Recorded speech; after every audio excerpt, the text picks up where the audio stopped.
दोस्तों, आज के इस वीडियो में हम करेक्शन पर आधारित 28 इंग्लिश सेंटेंसेस को स्टडी करने वाले हैं। ये सभी इंग्लिश सेंटेंस जो कि ग्रामेटिकल रूल पर आधारित दिए गए हैं।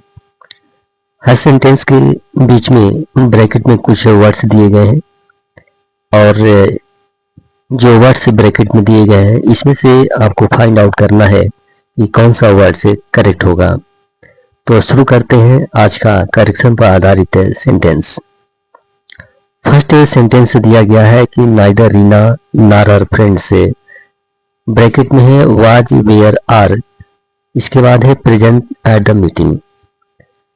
Neither Reena nor her friends, न तो रीना और न ही उसके दोस्त थे। Present at the meeting, meeting में उपस्थित है। और आपको ब्रैकेट में जो दिया गया है वाज वेयर आर, इसमें से फाइंड आउट करना है। इसका रूल होता है कि जब दो सब्जेक्ट नाइदर नार से कनेक्ट किए जाते हैं तो जो वर्ब होता है नार के पश्चात आई वे सब्जेक्ट के अकॉर्डिंग होता है। नार के बाद जो सब्जेक्ट होता है चाहे वह सिंगुलर हो या फिर प्लूरल, उसी के अकॉर्डिंग वर्ब भी यूज किया जाता है। तो यहाँ पर फ्रेंड्स है, चूंकि प्लूरल नंबर का सब्जेक्ट है इसलिए प्लूरल नंबर का वर्ब भी होगा।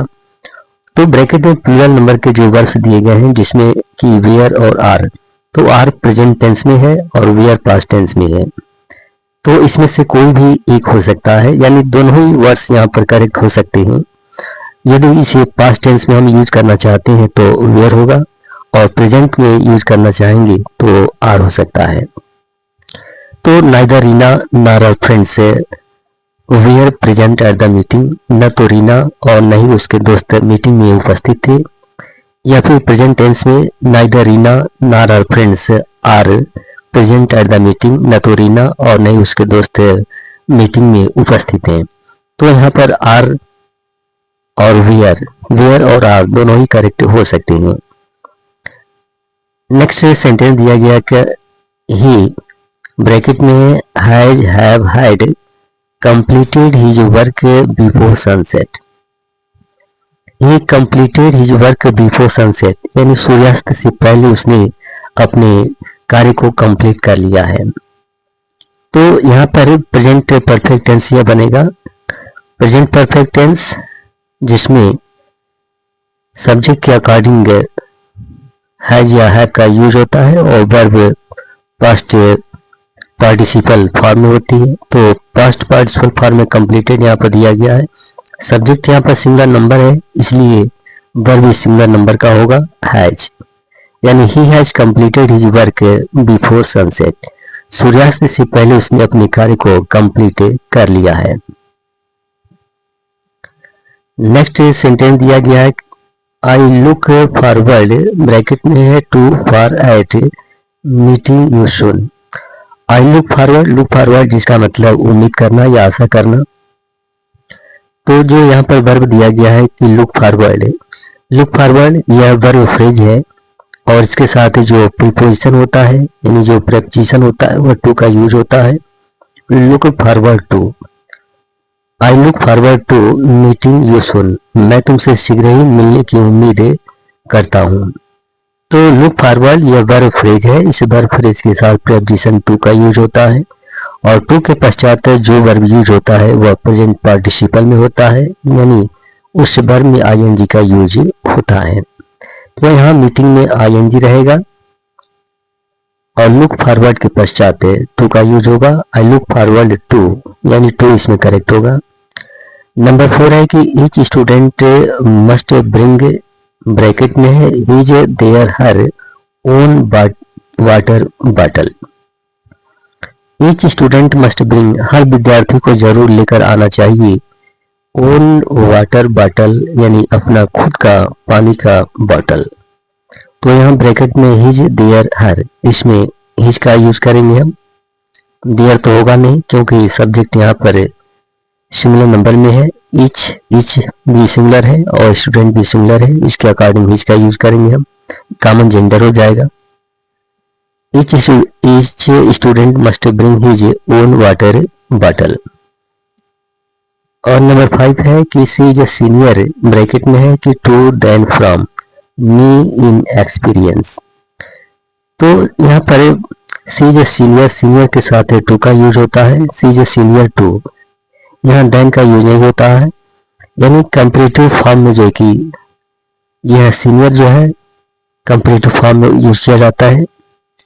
तो सीनियर के पश्चात कंपैरेटिव वर्ड भी जो है कि टू का हम यूज करेंगे। सीनियर टू होता है, senior to, junior to, prefer to. तो she is a senior to me in experience. और नंबर 6 है कि the child has been crying, the child has been crying यानी बच्चा चीखता आ रहा है। ब्रैकेट में दिया गया है कि सिंस, फार फ्रॉम और 2 आवर्स है यानी 2 घंटे से, यानी बच्चा 2 घंटे से चीखता आ रहा है या चीख रहा है। तो इसमें क्या करेक्ट होगा? यहाँ पर 2 आवर्स जो दिया गया है, 2 hours period of time, period of time के लिए फार का यूज होता है, यानी जो अनिश्चित जो समय होता है उसके लिए हम फार का यूज करते हैं। पॉइंट ऑफ टाइम निश्चित समय, निश्चित समय के लिए सिंस होता है। और पीरियड ऑफ टाइम यानी अनिश्चित समय जिसके लिए फार का यूज होता है। तो यहाँ 2 आवर्स जो दिया गया है, 2 आवर्स के अकॉर्डिंग यहाँ पर फार का यूज होगा। बच्चा 2 घंटे से चीखता आ रहा है। नंबर 7 दिया गया है कि he can make should speak 5 different languages fluently. He bracket में है कैन में should speak 5 different languages fluently, यानी वह 5 भिन्न भिन्न भाषाओं को धारा प्रवाह बोल सकता है। दोस्तों, कैपेसिटी बताने के लिए कैन का यूज किया जाता है, यानी क्षमता या सामर्थ्य बताने के लिए कैन का यूज होता है।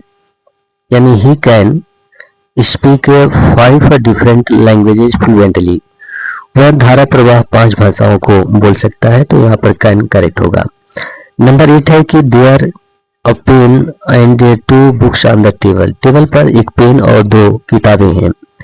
यहाँ पर देयर के अकॉर्डिंग इसका कंपाउंड फॉर्म में जो कि सब्जेक्ट यहाँ पर दिया गया है a pen and 2 books, compound form में है। और यहाँ पर देयर दिया गया है कि देयर के अकॉर्डिंग यहाँ पर इसका यूज करेंगे। There is a pen and 2 books on the table, यानी टेबल पर एक कलम और 2 किताबें हैं। देयर इज, तो इज इसमें करेक्ट होगा। नंबर 9 है कि this is the boy who which, whom और विच यहाँ ब्रैकेट में दिया गया है। तो इसमें से आपको फाइंड आउट करना है कि कौन सा वर्ड करेक्ट होगा। दिस इज द बॉय, यह वही लड़का है which one the gold medal, जिसने गोल्ड मेडल को जीता। तो this is the boy who, इसमें हु करेक्ट होगा। हु जो होता है ऑब्जेक्टिव फॉर्म होता है, तो ऑब्जेक्टिव फॉर्म का यूज यहाँ पर नहीं करेंगे। This is the boy who यानी हु करेक्ट होगा इसमें। This is the boy who won the gold medal. और नंबर 10 दिया गया है कि the news very shocking to all of us. The news singular number होता है, न्यूज का यूज हम सिंगुलर नंबर में करते हैं, तो इसके अकॉर्डिंग यूज हो जाएगा the news is very shocking to all of us. News हम सभी लोगों के लिए बहुत ही सदमाकारक है, सदमाजनक है। नंबर 11 है ही जंप्ड into, in और onto the river to save the drowning man। to save the drowning man यानी डूबते हुए आदमी को बचाने के लिए, डाउन का मतलब डूबना या डुबाना होता है। to save the drowning man यानी डूबते हुए आदमी को बचाने के लिए he jumped into the river, jumped into the river। तो यहाँ पर into का हम यूज करेंगे, इनका यूज नहीं करेंगे। यानी मूविंग के स्टेट में, यानी गतिशीलता की अवस्था में हम इन के बजाय इंटू का यूज करते हैं। He jumped into the river to save the drowning man. Number 12 है कि she is one of the best dancers, वह एक सबसे अच्छा नर्तकी है। हु ब्रैकेट में has have had ever performed here, जिसने कभी यहाँ पर परफॉर्म किया है। तो she is one of the best dancer, यहाँ पर हु हैज हैव हैड, इसमें से आपको बताना है कौन सा यूज करेंगे हम। तो she is one of the best dancers, वह एक बेस्ट डांसर्स है, वह एक बेस्ट डांसर है। तो यहाँ पर बेस्ट डांसर्स, डांसर्स चूंकि प्लूरल फॉर्म में है तो प्लूरल फॉर्म में इसी के और हूँ यहाँ पर इसको कनेक्ट कर रहा है। तो डांसर्स के अकॉर्डिंग हूँ के बाद हम हैव का यूज करेंगे। She is one of the best dancers who have, who have यानी हैव इसमें करेक्ट होगा। यहाँ डांसर्स के अकॉर्डिंग हैव का यूज किया जाएगा। और नंबर 13 दिया गया कि neither the teacher nor the students was were is aware of the announcement. इसमें आपको बताना है क्या करेक्ट होगा, neither the teacher nor the students. तो यहाँ भी दो सब्जेक्ट को नाइदर नॉर से ऐड किया गया है, नाइदर नॉर से ऐड किया गया है। दो सब्जेक्ट, एक टीचर है दूसरा स्टूडेंट से है। इसका रूल अभी बताया गया कि जब दो सब्जेक्ट नाइदर नॉर से कनेक्ट हो तो जो वर्ब होता है वह सेकंड के अनुसार होता है। सेकंड यहाँ पर द स्टूडेंट से, तो इसके अकॉर्डिंग यहाँ पर वेयर का यूज किया जाएगा। Neither the teacher nor the students were aware of the announcement. न तो अध्यापक और न ही विद्यार्थी अनाउंसमेंट के बारे में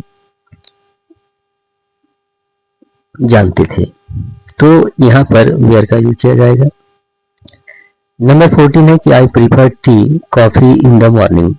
मुझे सुबह में कॉफी पीना ज़्यादा पसंद है। तो प्रीफर का यूज कंपेरेटिव डिग्री में करते हैं, ये अपने आप में कंपेरेटिव डिग्री होता है प्रीफर। तो प्रीफर के साथ हम डिग्री बताने के लिए टू का यूज करते हैं। I prefer tea to coffee in the morning, यहाँ पर टू करेक्ट होगा। I prefer tea to coffee in the morning. Number next है कि द पुलिस, ब्रैकेट में दिया गया कि have has is arrested the thief. Police ने चोर को गिरफ्तार कर लिया है। यहाँ जो पुलिस दिया गया है, पुलिस शब्द जो अपने आप में प्लूरल फॉर्म होता है तो इसके अकॉर्डिंग हैव होगा। The police have arrested the thief. Number second दिया गया कि आई सा ए गर्ल हुज हो बैग वाज स्टोलन। आई सा गर्ल, मैंने एक ऐसी लड़की को देखा। तो यहाँ पर पजेसिव फॉर्म में हुज का यूज किया जाएगा जिसका बैग चुराया गया था। ऐसा girl whose bag was stolen, जिसका बैग चुराया गया था। यहाँ पर हुज का यूज किया जाएगा पजेसिव फॉर्म में। नंबर 3 दिया गया है। Number 3, if I was were am you I would not trust him. If I और यू लास्ट में है, इफ आई वेयर यू, तो यहाँ पर वेयर का यूज किया जाएगा। इफ आई वेयर यू, इसका मतलब है कि यदि मैं तुम्हारी जगह होता। इफ आई वेयर यू, यहाँ वेयर का यूज किया जाएगा और इसका क्या मतलब है कि यदि मैं तुम्हारी जगह होता तो आई वुड नॉट ट्रस्ट हिम, मैं उस पर विश्वास नहीं करता। नंबर 4 है कि he has been living in Delhi since far from 2015। वह 2015 से दिल्ली में रह रहा है या रहता आ रहा है। यहाँ 2015 जो दिया गया है, 2015 यह पॉइंट ऑफ टाइम है, यानी निश्चित समय है और निश्चित समय के लिए सिंस का यूज किया जाता है। तो he has been living in Delhi since 2015। Number 5 है कि she insisted going alone। उसने अकेले जाने के लिए आग्रह किया। तो इंसिस्ट जो वर्ब होता है, इंसिस्ट के साथ प्रेपोजिशन ऑन होता है, ऑन का यूज किया जाता है। She insisted on going alone, यहाँ ऑन का करेक्ट होगा। She insisted on going alone. Number 6 है कि neither of the answers correct. Neither of the answers is, यहाँ पर इज का यूज करेंगे। नाइदर, यहाँ पर नाइदर ऑफ द आंसर यानी कोई भी जवाब, कोई भी प्रतिक्रिया, कोई भी जवाब सही नहीं था। यहाँ पर नाइदर, नाइदर और बीच में अगर प्रेपोजिशन आप हो और इसके बाद यहाँ पर सब्जेक्ट दिया गया हो तो इस दशा में, यानी नाइदर बीच में प्रेपोजिशन और बाद में सब्जेक्ट, ये अगर यह कंडीशन हो तो जो सब्जेक्ट होता है सिंगल नंबर का होता है। Neither of the answer is correct. Number 7 है कि ही इज ए गुड, तो यहाँ पर एट होगा, he is good at mathematics, वो मैथमेटिक्स में ठीक है, he is good at mathematics. Number 8 दिया गया है कि अ बुके ऑफ रोजेस, यानी अब बुके का मतलब गुलदान या गुलदस्ता होता है। अ बुके ऑफ रोजेस यानी गुलाबों का एक गुलदान, where was are placed on the table, table के ऊपर रखा गया है। अब बुके ऑफ रोजेस, तो यहाँ पर अब बुके ऑफ रोजेस, अब बुके जो कि सिंगुलर नंबर है, सिंगुलर फॉर्म में है, तो सिंगुलर फॉर्म में यहाँ पर वाज दिया गया है, तो अब bouquet of roses was placed on the table, यानी बुके ऑफ रोजेस जो कि टेबल के ऊपर रखा गया था, तो वाज का यूज करेंगे हम सिंगुलर फॉर्म में। नंबर 9 है कि the teacher along with the students is are were attending the workshop, तो यहाँ पर the teacher along with the students, अगर दो सब्जेक्ट अलॉन्ग विद से जोड़े गए हों, दो सब्जेक्ट अगर अलॉन्ग विद से जोड़े गए हों, तो जो वर्ब होता है सिंगुलर फॉर्म में होता है, यानी जब दो सब्जेक्ट अलॉन्ग विद से जोड़े गए हों तो सब्जेक्ट सिंगुलर फॉर्म में होता है पहले सब्जेक्ट के अकॉर्डिंग। अगर पहला सब्जेक्ट यहाँ पर प्लूरल फॉर्म हो तो सब्जेक्ट वर्ब प्लूरल फॉर्म में होगा। अलॉन्ग विथ से दो सब्जेक्ट यहाँ पर जोड़े गए हैं, टीचर और स्टूडेंट्स, तो अलॉन्ग विथ का फर्स्ट जो सब्जेक्ट है टीचर है, और टीचर के अकॉर्डिंग यहाँ पर वर्ब सिंगुलर फॉर्म में होगा इज। नंबर 10 दिया गया कि many student has have had, 3 यहाँ पर वर्ब दिया गया है, फेल्ड दिस टेस्ट, यानी बहुत सारे विद्यार्थी इस टेस्ट में फेल हुए। तो यहाँ पर मेनी स्टूडेंट, मेनी के साथ वर्ब सिंगुलर फॉर्म में होती है, many student has, many student has, यानी मेनी उसके बाद यहाँ पर जो सब्जेक्ट यूज किया जाता है सिंगुलर फॉर्म में होता है, मेनी के साथ सब्जेक्ट सिंगुलर फॉर्म में होता है, स्टूडेंट यहाँ पर सिंगुलर फॉर्म में, और जो वर्ब भी होती है वो भी सिंगुलर फॉर्म में ही होती है, तो हैज यहाँ पर सिंगुलर फॉर्म में है। Many student has failed this test, यानी बहुत सारे विद्यार्थी इस टेस्ट में फेल हुए हैं। नंबर 11 है कि this is the same house, यह वही मकान है, और where which that we saw in the film, जिसे हमने फिल्म में देखा।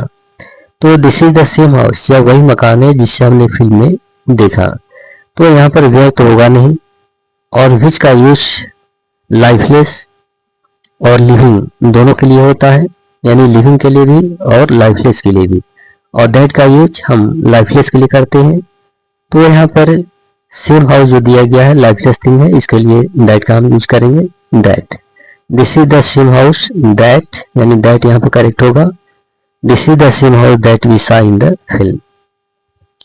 और नंबर 12 है कि वन शुड रिस्पेक्ट, ब्रैकेट में दिया गया है कि ही इज देयर आवर, और लास्ट में है इंडर्स। वन शुड रिस्पेक्ट, तो वन शुड रिस्पेक्ट एल्डर्स, यानी किसी को भी अपने बड़ों का सम्मान करना चाहिए। यहाँ जो सब्जेक्ट दिया गया है वन है, वन के